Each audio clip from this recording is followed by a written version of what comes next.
Hoje nós vamos conversar sobre como você pode ter um trabalho científico fechado, um trabalho científico pronto, mesmo que você esteja trabalhando fora, mesmo que você seja aquela pessoa que tem que levantar cedo e bater ponto no seu serviço, tá bom?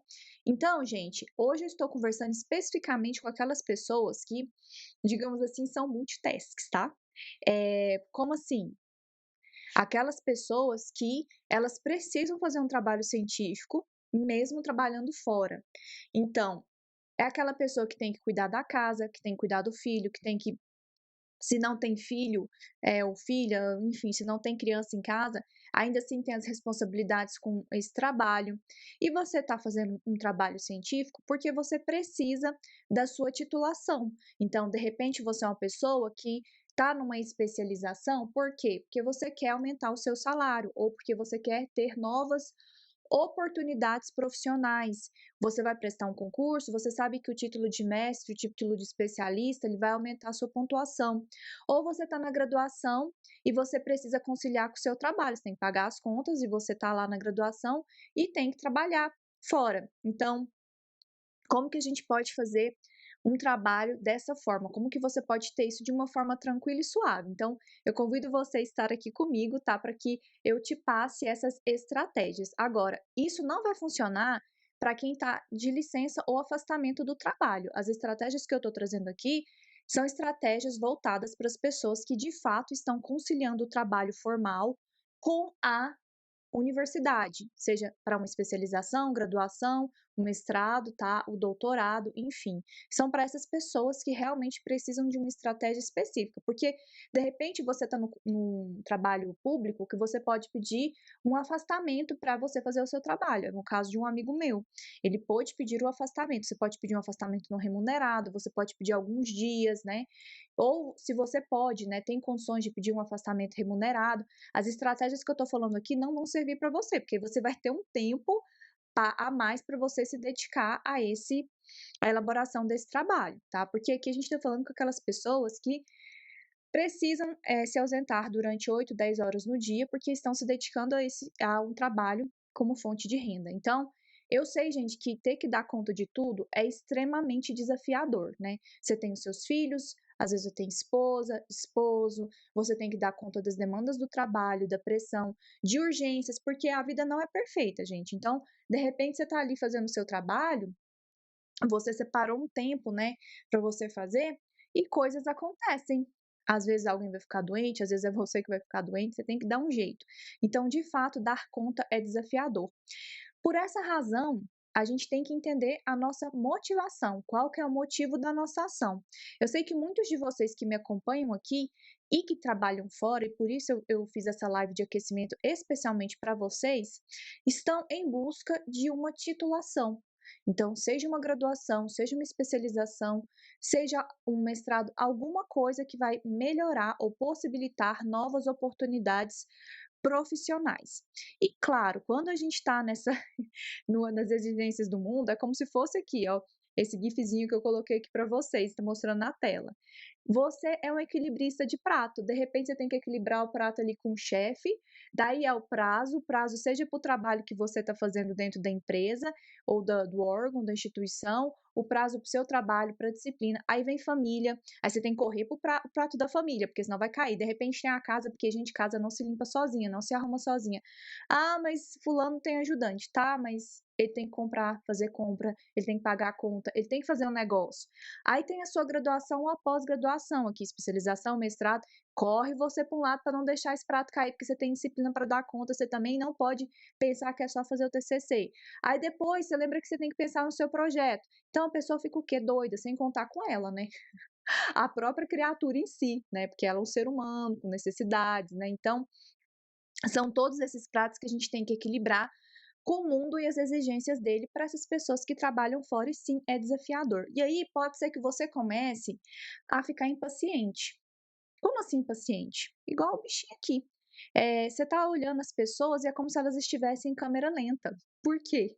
Porque você está extremamente acelerado, acelerada. E como não está? Se você tem que dar conta de todos esses pratos, você tem que dar conta de todas essas demandas, tem que finalizar um trabalho. Então, a gente vai perdendo a paciência, vou usar aqui um termo que a gente usa lá em Goiás, com a lerdeza das pessoas, que muitas vezes nem tão lerdas, entendeu? É porque a gente está num ritmo tão acelerado, que a gente não percebe. Então a gente começa a olhar as pessoas, é como se elas estivessem agindo em câmera lenta, tranquilo, você chama a pessoa demora, e a gente vai ficando impaciente, e de repente a gente perde a cabeça, e quando a gente perde a cabeça onde a gente está, fica todo mundo doido, doida lá, por quê? Porque um vai, entre aspas, contaminando o outro, aquele ambiente passa a ficar pesado. Como que você vai ter seu trabalho em um ambiente tão estressante assim, né? Porque por si só já é um estresse que você vai passar. Então, o que que a gente vai fazer, o que que a gente não vai fazer? Hoje a gente vai conversar sobre essas estratégias para você não ficar igual periquitinho doido ali, tá? E eu vou falar para você que nós temos exemplos aqui de quem chegou lá. Então, isso que eu tô falando para você não são ideias que a Nath tirou do puff do além. Ah, a professora tirou essa ideia do puff do além e trouxe aqui só para falar para eu fazer. Não, isso são coisas que eu já testei e já validei com outros estudantes. Então, por exemplo, a gente tem aqui o caso de uma moça que ela fez a sugestão que eu dei para ela, vai ser a sugestão que eu vou colocar aqui para vocês, que é fazer uma sensometria, e fique tranquilo, se você não sabe o que é isso, eu vou explicar aqui e também eu vou explicar isso no nosso workshop, meu trabalho científico de sucesso. É sobre sensometria, que é uma estratégia para que você tenha o seu trabalho pronto. Então, ela era uma fisioterapeuta, ela trabalhava, ela precisava conciliar o trabalho com a especialização e o mestrado. Pasme, a pessoa estava fazendo um mestrado, uma especialização e trabalhava atendendo pacientes em clínicas. Então, e também em casa. Então, precisou de uma estratégia para conseguir equilibrar todos esses pratos. E aí, minha sugestão foi: faça um trabalho no qual você tenha o controle, no qual você pode fazer de casa, no qual você não dependa de ninguém, só exclusivamente de você. E aí ela conseguiu fazer o trabalho, tem o título de especialista, publicou inclusive o artigo científico dela. É, mas assim, o fato é que ela teve o título de especialista dela, conseguiu fazer um TCC com essa sugestão. A gente também tem outros casos, né, de aluna que fez a dissertação, com essa estratégia que eu vou mostrar para você de busca, tá? É busca de artigos científicos para facilitar a vida na área de letras. Conseguiu defender, linda, maravilhosa, tá com o título de mestre, e ela fez porque ela queria aumentar o salário dela. Ela queria aumentar o salário dela, ela é concursada no IF Goiás, Goiano, eu sempre confundo, gente. São dois IFs diferentes, são institutos federais, né? É técnica, uma das formas de você aumentar o salário é com o título, então ela correu atrás do título, mas ao mesmo tempo ela não pediu licença. Ela continuou trabalhando, então ela tinha que ter essa estratégia para fazer o trabalho dela. Então vamos lá, vamos começar com as coisas que você tem que fazer, aí você vai anotando aí, vai fazendo um checklist para você, tá bom? Primeira coisa, você tem que saber a sua motivação. Qual que é o motivo da sua ação, tá? Ah, o motivo da minha ação, o motivo de eu querer ter um trabalho pronto é porque eu comecei uma especialização, é porque eu estou na graduação e eu quero concluir. O motivo de eu querer um trabalho pronto é porque eu quero aprender, eu quero fazer isso e eu vou fazer o meu trabalho por conta disso, simplesmente a minha motivação por aprender. De repente, o motivo da sua ação é porque você vai prestar um concurso. E para prestar um concurso, você tem que ter seu diploma. Ou você tem que ter um título para você pontuar mais em determinados concursos. Então, por exemplo, quem faz concurso para perícias, você consegue pontuar se você tem mestrado, se você tem doutorado, se você tem a especialização. Pode ser para que você aumente o seu salário, pode ser para que você capte mais clientes, caso você seja da área de saúde. Então, eu sou um fisioterapeuta, eu sou uma nutri, eu sou um médico, uma médica. Para mim é importante que eu aprenda, que eu me atualize e que eu ofereça melhores ferramentas para os meus clientes. Então, você tem que primeiro saber o motivo da ação, porque senão, gente, é fácil a gente espanar. Porque realmente não é fácil, não é para qualquer um. Para quem trabalha fora, não é para qualquer um. Então, você vai conseguir, tá? Que seguindo isso aqui que eu tô te falando, você vai conseguir. Só que você tem que ter bem claro por que que você tá fazendo isso. Porque senão a gente espana rapidinho e já começa com aquela conversa, né? Ah, eu não preciso disso, eu não preciso passar por isso, eu não sei o que lá, não é para mim não, não. Calma, fala para a criança birrenta sentar lá no canto, Vem um adulto, toma conta aqui, conversa e fala para você: "Não, a gente vai fazer, porque a gente lembra do nosso motivo da ação". Então prega esse motivo da ação aí no seu banheiro, na porta, em qualquer lugar, prega isso daí. Passo 2 que você precisa fazer se você trabalha fora e precisa conciliar. Você tem que saber qual que é o seu prazo. "Ah, eu acho que o meu prazo é no final do ano que vem". Não, você não tem que achar, você tem que ter certeza, porque para você cada minuto importa. E aqui eu não estou falando no sentido de você ficar louco, desesperado, ansioso, não. É para a gente conseguir planejar tudo certinho. Então você vai pensar aqui comigo, você vai anotar aí qual que é o prazo que você tem que entregar o seu trabalho para o seu orientador ou orientadora corrigir.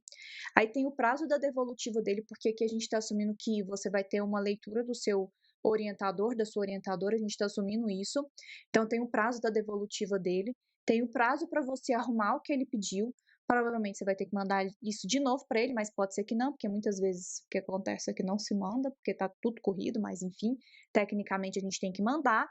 Aí a gente tem que enviar isso para a banca, então você tem que ter mais ou menos o prazo de quando você vai enviar e o prazo da sua defesa. Não estou falando para você que você tem que saber assim, eu vou defender no dia 17 de maio de 2024, 14 horas. Não, porque coisas acontecem. Mas você tem que ter uma previsão real daquilo e você não pode eh, esquecer dessa data. Do mesmo jeito que você não vai esquecer da motivação, você não vai esquecer dessa data. Por quê? Porque tudo que a gente vai fazer vai conversar com essa data. Beleza, você sabe o motivo da ação, você sabe a data provável da sua defesa, agora você vai colocar no papel tudo o que você precisa fazer. Nath, como assim? Você está querendo me dar mais trabalho? Não, eu tô querendo te dar claridade para você ter noção do que a gente vai fazer, do como que você vai resolver as coisas. Então, você vai colocar no papel absolutamente tudo. Quando eu falo tudo, gente, é o seguinte: se você tem criança em casa, se você é mãe, é pai, você vai colocar lá as tarefas que você tem que fazer relacionadas a isso, tá? Se você mora sozinho, se você trabalha fora, mas você mora sozinho, você tem os afazeres domésticos, você vai colocar lá o que você tem que fazer. Você vai colocar o seu horário de entrada e saída do seu trabalho. Você vai colocar quantas horas você dispõe por dia para você dedicar para sua monografia, ou se, por exemplo, tem um dia na semana, 2, 3 que você não dispõe. Se você não dispõe de nenhum, se você é pessoa, sei lá, plantonista, não dispõe, então bota o fim de semana, coloca tudo o que você tem que fazer e também coloca o que você tem que fazer do seu trabalho científico, tá? Tem que fazer A, B, C, D, coloca tudo, porque quando a gente coloca no papel, a gente tem uma noção do que fazer. Eu sei que você pode colocar no papel e pensar assim: "Misericórdia, quero sair correndo, isso não é para mim". A gente tende a ter esse primeiro susto mesmo, porque raramente a gente coloca todas as atividades no papel. Se a gente colocasse tudo que a gente tem que fazer no dia no papel, às vezes a gente ficaria até meio doido mesmo, porque são muitos detalhezinhos, né. Mas é importante que você coloque aí pelo menos as coisas que são mais fundamentais dentro do papel, inclusive trânsito, viu? Às vezes, por exemplo, eu morava em Goiânia, às vezes a gente ficava 1 hora e meia no trânsito. Então isso daí você tem que computar. Depois você vai sentar com a sua família. "Ah, mas eu moro sozinho". Não importa se você mora sozinho, se você não mora sozinho, se você é casado, se você não é casado, se você tem filho, se você não tem filho. Esse projeto, gente, quando a gente trabalha fora, a gente precisa incluir a nossa família, tem que ser um projeto em família. Então você vai sentar com as pessoas e você vai falar o porquê, qual que é o motivo da sua ação. Olha, eu estou fazendo o mestrado porque, eu estou fazendo a especialização porque, eu estou fazendo a graduação porque, entendeu? Você vai explicar para essas pessoas o motivo da sua ação, o porquê que você está fazendo isso. Por que que eu estou te falando isso? Porque a gente pode ter ajuda.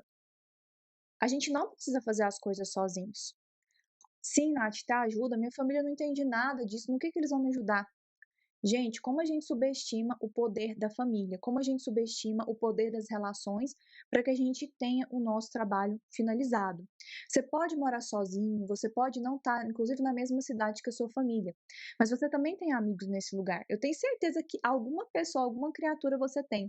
Então, você está vendo aqui na tela uma mulher sentada, desesperada, né, porque fica sobrecarregado com o serviço doméstico. Às vezes a gente pensa assim: "Ah, o serviço doméstico, não atrapalha muito não, rapidinho eu faço".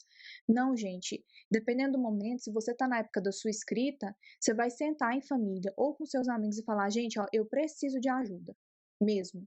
Então, tem como você fazer isso e isso para mim essa semana? Porque eu preciso me concentrar. Eu tô com os prazos atrasados". Você tem que comer bem, você tem que se hidratar, entendeu? Você precisa cuidar de você, porque senão você fica doente. Se você for mãe, pai, então, tem criança que exige uma demanda muito grande, que tem que fazer comida, que tem que arrumar, que tem que lavar roupa, conversa com essa criança, conversa com seu companheiro, sua companheira, para que vocês se ajudem, porque essas tarefinhas, principalmente quando você trabalha fora e tem que, né, fazer seu trabalho, já é desgastante trabalhar fora, né, no CLT e tudo mais, ou concursado, enfim. E aí você chega em casa, ainda tem muitas demandas domésticas e muitas vezes as famílias não são organizadas com essa rotina, sempre fica a cargo de uma pessoa fazer as coisas. Então, se você vai lá, conversa, organiza um calendário, explica direitinho e traz as pessoas para perto de você, pode ser que você se surpreenda sobre como você vai ser ajudado, porque todo mundo gosta de ajudar. Gente, todo mundo gosta de ajudar. Você conversa com alguém e fala: "Nossa, eu preciso da sua ajuda. Tá acontecendo isso, isso, isso". É genuíno, você não tá querendo usar ninguém, você tá precisando. Se um amigo meu tiver precisando, ele pode me ligar que ele vai contar comigo. Teve um dia que um amigo nosso mesmo estava super perdido, ele também é servidor público, para fazer o mestrado dele, a motivação dele também é aumento financeiro, né, do salário, e ele estava desesperado, porque ele não estava conseguindo entender o flow da estrutura de um trabalho científico. O que que a gente falou? "Vem para cá agora". Tava cheio de coisa para fazer? Tava cheio de coisa para fazer, mas a gente ainda assim sentou com todo amor, carinho e cuidado para ajudar essa pessoa.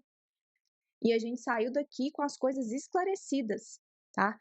Então, assim, é claro que isso é um momento pontual, né, mas eu tô falando pra você que sempre tem alguém disposto a ajudar. Não para no primeiro não, não. Pede para um amigo: "Ô, você tem como fazer a comida pra mim essa semana? Vai me ajudar muito. Quando você precisar, eu faço isso por você, porque eu preciso terminar minha escrita, eu quero entregar isso agora, então se de repente eu usar aqui o horário do almoço, eu consigo adiantar minhas coisas. Você pode fazer isso pra mim, por favor? Mês que vem eu faço por você ou quando você precisar". Conversa, gente, isso daí é fundamental, tá? Agora, uma coisa muito importante também, e aqui é mais assim, como que eu posso falar para você? Se você estiver trabalhando fora, pensa nisso aqui, tá? Qual que é o tipo do projeto que você pode fazer? Ó, o Alexandre tá falando 7 horas de conversa. Foram 7 horas de conversa com esse nosso amigo, né? Mas assim, a gente sabia que ele precisava. Amigos são por isso, né? Então vamos voltar aqui. Pensa bem no tipo de projeto que você pode fazer. "Nath, você tá falando que eu não posso fazer, que eu não tenho habilidades para fazer o que eu quero?". Não, gente, eu tô falando pra gente pensar na realidade da vida e olhar o que que eu consigo fazer com o tempo que eu tenho. Por exemplo, se eu for fazer um bolo de chocolate e eu tiver 5 minutos para fazer esse bolo de chocolate, a não ser que seja um bolo de caneca, aí talvez eu consiga fazer no micro-ondas, né, porque sempre vai ter alguém que fala: "Ah, mas pode fazer desse jeito". Mas vamos pensar um bolo normal aí, que você quer fazer um bolo de recheio, um bolo que tem cobertura. Eu não consigo fazer esse bolo em 15 minutos, não consigo. Eu tenho que bater a massa, eu tenho que pôr para assar, depois eu tenho que esperar esfriar, desenformar esse bolo, fazer a calda, colocar, demora. Então eu posso até querer fazer um bolo, mas se eu tenho 5 minutos para fazer o bolo, não vai ter como eu fazer o bolo. "Ah, é porque eu não tenho habilidades para fazer o bolo?". Não. "Ah, é porque eu não tenho competência para fazer o bolo?". Não. "Ah, é porque eu não sei fazer o bolo". Você sabe, você só não tem o tempo suficiente para você fazer esse bolo. Então você tem que pensar. Ou então, de repente, você pensa assim: "Não, mas eu tenho tempo suficiente para fazer o bolo. Se eu ajustar aqui, não tenho tempo suficiente para fazer o bolo". "Você tem os ingredientes?". "Ah, eu não tenho ingrediente para fazer o bolo". "Então não vai fazer". Porque você vai se frustrar, você vai chegar lá na hora e vai ficar pensando: "Nossa, mas eu queria tanto ter feito o bolo", e não pensou em outra coisa que você podia fazer com o tempo que você tinha disponível para você ter o seu título. Então, a gente tem que aprender a desapegar, tá? E também fazer uma avaliação crítica. Uma avaliação crítica e realista sobre o que a gente pode fazer com o tempo que a gente tem e o tempo que se leva para fazer determinada coisa. Isso não significa que você é menor, que você é maior, que você é problema, nada disso, gente, é a vida como ela é. "Ah, então você tá falando pra fazer uma coisa que eu não gosto", não, eu tô falando pra você que trabalha fora, que tem que terminar um negócio no prazo, fazer uma coisa que cabe dentro do que você pode fazer de tempo. Veja o que você gosta e que é possível de ser executado dentro do tempo que você tem. Simples desse jeito, tá bom? Então, eu vou falar para você aqui alguns tipos de projeto, pesquisa, que talvez, se você estiver trabalhando fora e você não tiver muito tempo para se dedicar à sua pesquisa, talvez sejam estratégias que não sejam tão interessantes assim para você fazer. Quais são elas? Intervenção, tá? Então vamos pensar aqui que você é uma nutri e aí você vai fazer um projeto de intervenção para avaliar medidas de pacientes. E aí você vai passar uma dieta, esse paciente ele tem que seguir essa dieta e você vai fazer medidas semanalmente da circunferência ali abdominal desse paciente. Isso quer dizer que você precisa de um tempo. Você precisa de um tempo para o paciente colocar a dieta em ação. Esse paciente ele tem que ir aonde você está para você fazer aferir ali a circunferência, para você pegar esses valores, para você computar, e aí isso tem um prazo, dependendo da pesquisa. Vai ser uma intervenção de 4 semanas, vai ser uma intervenção de 8 semanas. Você tem que ter um N amostral também. Vamos pensar que esse paciente faltou. Ele faltou uma vez, ele faltou 2 vezes, ele faltou 3 vezes. A sua intervenção era de 1 mês. Esse dado ele é plausível de ser incluso no seu trabalho? Não, não é, né? Vamos pensar que o paciente ele não seguiu mais a dieta. Ele até está indo e está mentindo para você, não está seguindo mais a dieta. Então, olha que complicação. Só que ainda assim, isso aqui eu tô te contando, assim, não tô nem falando questão temporal, não tô falando nada, tá? Você tem um tempo escasso para fazer isso, então, de repente, você tem, vamos pensar aqui, de 11 ao meio-dia para fazer isso, de 7 às 9 para fazer isso. Então, você tem que encontrar pacientes que também possam ir no mesmo horário que você pode. O que eu vou falar para você que é muito difícil de ser feito. Então, gente, é complicado se você trabalha fora, a não ser que você pense assim, não, no fim de semana eu vou fazer isso e dê certo. Mas nesse exemplo que eu tô falando para você, é muito complexo você fazer um trabalho de intervenção. Trabalhos de entrevista. Tive uma amiga que fez o doutorado com espiritualidade, como a espiritualidade ela contribuía para o bem-estar em idosos que faziam hemodiálise. Tinha uma série de avaliações que ela fazia, mas uma das avaliações era a partir de entrevistas.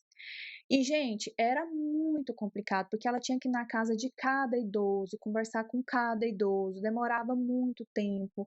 Às vezes as pessoas não queriam recebê-la, às vezes tinham idosos que desistiam da, do trabalho. Então, assim, super complexo fazer entrevista também, tá? Se você tá fazendo, saiba disso, que é complexo. Estou desestimulando você a fazer? Não, estou falando que tem um lado que as pessoas não contam pra gente sobre como demora a ser feito as coisas e sobre a questão do tempo que eu te falei. Quanto tempo eu tenho? Lembra da primeira parte da nossa conversa? Eu falei para você colocar a data que você tinha para você entregar seu trabalho. Então, vai costurando com tudo isso. Você precisa de réplicas, ou seja, repetições. É algum tipo de projeto que envolve laboratório? E aí, se envolve laboratório, tem experimento? Você tem um tempo para fazer o experimento. Eu trabalho com DNA. Então, se eu for mexer com algum projeto, começar qualquer projeto, eu tenho que coletar, eu tenho que arrumar a amostra, eu tenho que extrair o DNA, eu tenho que mandar sequenciar esse DNA, eu tenho que processar. Gente, demora bastante. Eu não estou nem falando da parte de análises, tá? Bom, você vai fazer algum experimento em campo? Então vamos pensar aqui os agrônomos, né? Ah, eu vou fazer germinação. Germinação aqui vai demorar 3 meses para avaliar, porque eu quero ver a diferença do substrato aqui, se há diferença de composição para o desenvolvimento da espécie que eu estou estudando. Então você tem que ter tempo para arrumar esse experimento, para você cuidar dessas plantinhas, para você olhar o substrato certinho, para você avaliar esse crescimento, para você computar isso. Beleza, depende de alguém. Então, se o seu projeto depende de alguém, tudo tá na mão. Ah, não, eu vou conseguir fazer, mas depende do fulano, porque é ele que sabe fazer a análise. Ah, não, mas meu projeto, ele depende que eu faça em acompanhamento com o ciclano, mas eu tenho que esperar o horário dele.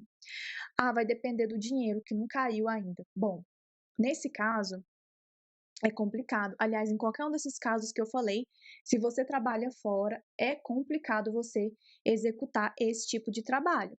Não é pra você ficar com a carinha chorante, assim, igual o Grogu aqui não, tá. Não é. Quer dizer que não tem solução para você? Claro que tem. O negócio é que você tem que focar numa estratégia que vai te levar a ter o seu trabalho científico pronto. E você vai ter que aprender a lidar com o estresse e a pressão, caso você opte por fazer aqueles outros tipos de trabalho que eu mostrei para vocês, e você fale: "Não, eu vou enfrentar isso aqui, eu vou fazer, eu tenho um final de semana tranquilo". Então conversa com a família, mas saiba lidar com estresse e pressão, porque nem sempre as coisas, elas funcionam como a gente planejou.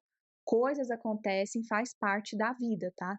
Então, calma aqui que eu vou te mostrar como que você pode ter energia para você fazer o seu trabalho de uma forma mais tranquila, quando você precisa equilibrar todos os pratos que eu mostrei para você no começo da nossa conversa.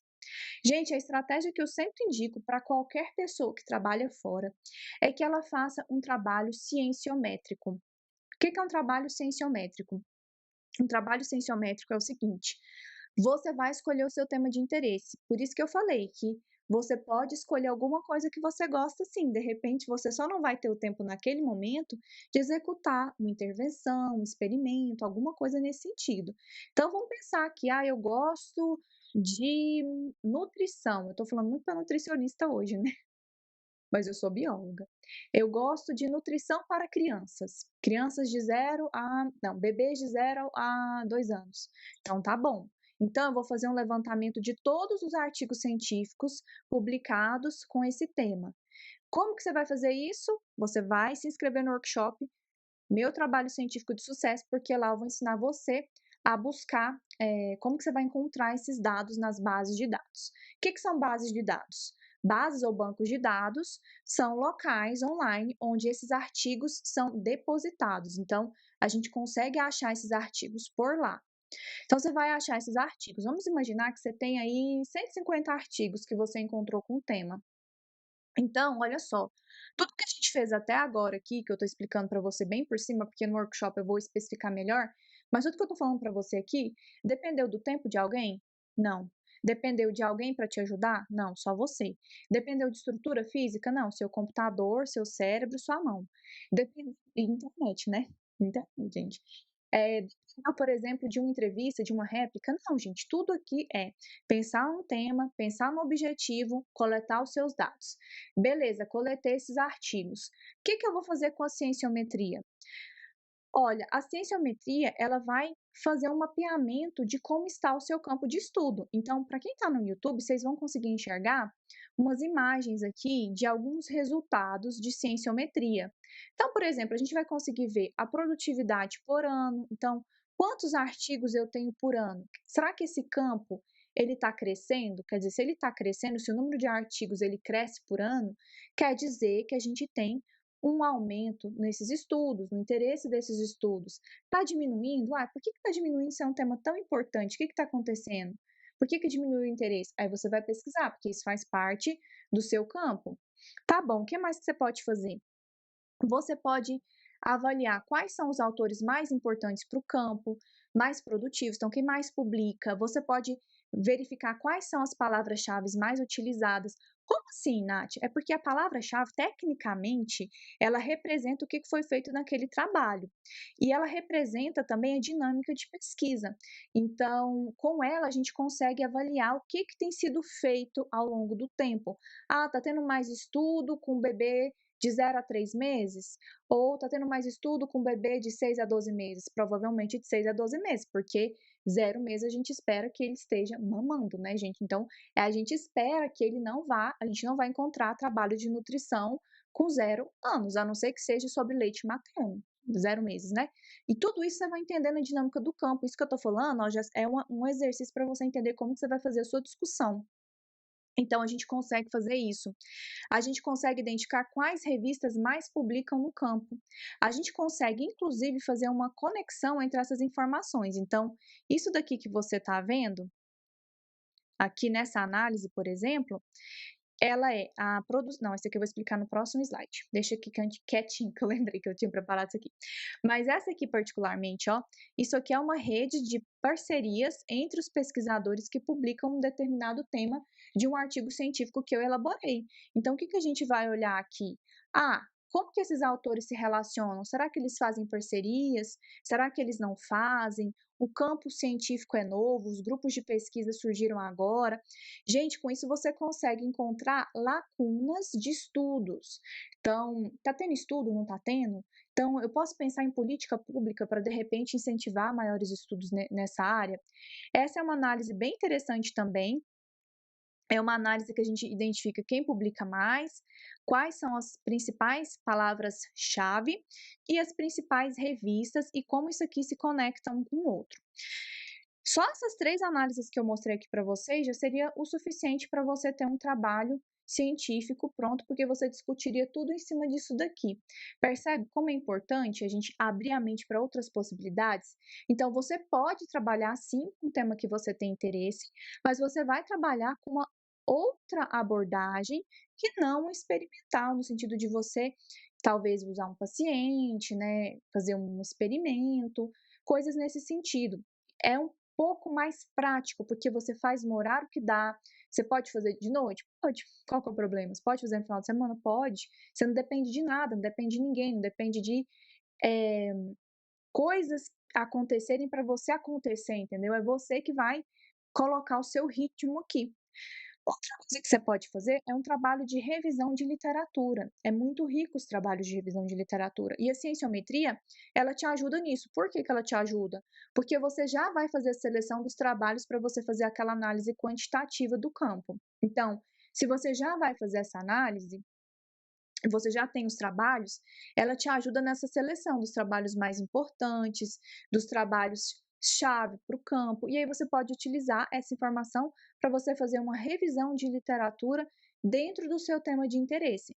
Se você for uma pessoa que quer ir um pouquinho além, você pode assim, melhorar muito a qualidade do seu trabalho se você associar as duas coisas. Então, você faz tanto a cienciometria quanto a parte de revisão de literatura, e aí vai ficar show de bola. Ponto importante é que, nesse caso de você ser uma criatura que trabalha fora, você tem que ser muito sincero e claro com seu orientador, seu supervisor, professor, professora, enfim, você tem que colocar as cartas na mesa e falar: olha, eu trabalho fora, eu tenho responsabilidades em casa, o tempo que eu disponho para fazer é esse aqui. Então a gente precisa pensar em um projeto que caiba no tempo que eu tenho disponível. E o tempo que eu tenho disponível eu vou trabalhar com muita seriedade, com muito compromisso, porque é o meu trabalho, é importante para mim que ele seja um trabalho de qualidade. Então converse com essa pessoa, porque afinal de contas você também não pode decidir que você vai fazer a coisa sozinho, você tem que pensar bem nesse tema e conversar com essa pessoa que também é responsável por você nesse seu processo de formação. Conversa que tudo vai dar certo, porque não tem como a pessoa não se encantar por isso daqui, tá?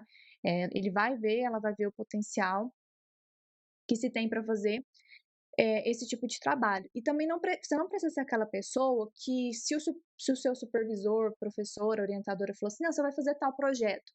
Você tá vendo que não vai dar. Você pega e fala: "Ai, tudo bem, professor, então eu vou fazer", com a cabecinha baixa assim e sai. E daí você pensa: "Depois eu dou meus pulos. Ah, eu vou dar meus pulos". Gente, não faça isso, porque sua saúde mental também está em jogo, tá? Então a gente tem que pensar em questões de saúde mental, no estresse, você tem que ter o seu momento de lazer, de esporte, você tem que ter o seu momento com a sua família. Eu estava até conversando isso com meu esposo hoje mais cedo, né? Como a gente vai se atribulando tanto, tanto, tanto, que a gente esquece até de cuidar da gente. Então, isso é importantíssimo para o nosso bem-estar, para a nossa saúde mental.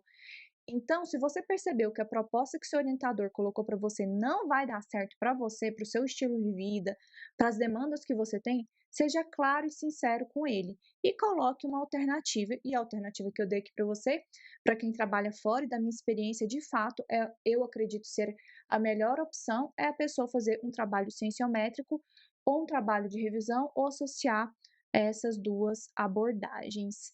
Gente, eu espero que eu tenha trazido um pouquinho de luz aqui para você que trabalha fora, especialmente essas pessoas que eu quis conversar hoje. Quem trabalha fora, quem tem filho, quem tem esposo, esposa, quem às vezes precisa cuidar da saúde, está trabalhando fora também, que precisa de um trabalho um pouco mais rápido de ser feito, um pouco mais simples, e simples que eu falo aqui é no sentido do processo, não é que ele é um trabalho quando a gente fala simples, não é falar assim: "Ah, é simplesinho", não, não é nesse sentido não. É que é um trabalho simples de ser executado, mas muito complexo nos seus resultados, com potencial incrível, tá? Pode ter certeza, eu já publiquei artigos com sensometria, trabalho com sensometria, e eu posso dizer para você que realmente funciona, tá bom?